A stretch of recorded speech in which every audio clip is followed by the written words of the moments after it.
Hello to you, my church family, staff family, but always my friends. I want to share something with you today as a truth from the Word of God that I have found to be very strengthening, encouraging in my own personal life, and I pray it will be to you as well. There's no question that every single one of us go through difficult seasons in our life where sometimes things are obviously going well and then sometimes they are not. I've had the share of trials, you've had the share of trials, and we still find ourselves in these trials.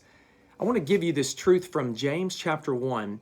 It's a familiar passage, but let's just let it resonate within us right now.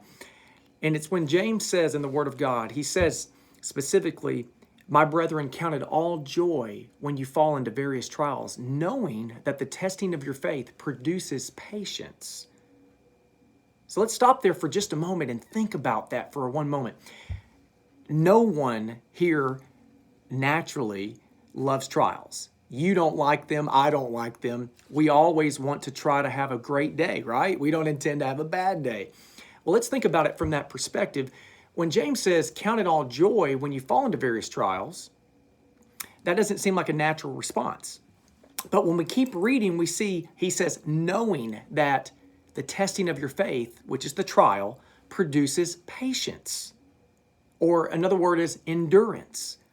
So the understanding of the trial is not that I am supposed to enjoy it, because that would be inhumane, right? That's not natural for me to enjoy pain.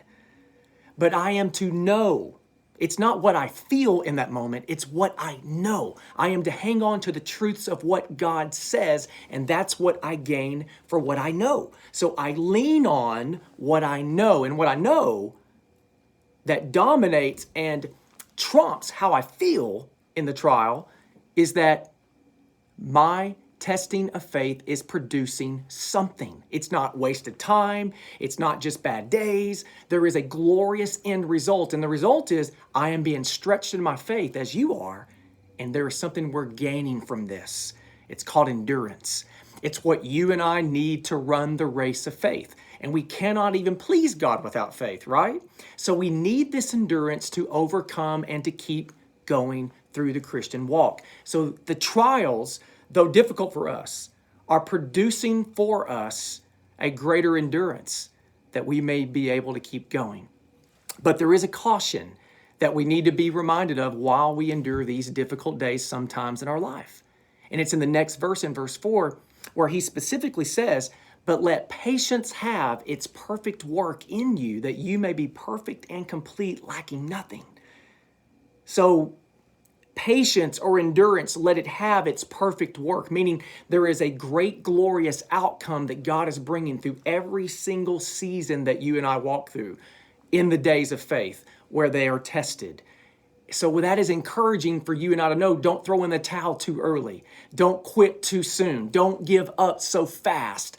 There is a perfect work that God is going to produce through that trial, but we will never know what that perfect work looks like in its result if we don't wait and endure the test. Be encouraged today. Be strengthened in your faith, and may it always be for the glory of God. Hang in there. Trials may be for seasons, but remember, they're not for centuries, just seasons. God bless you, my friends.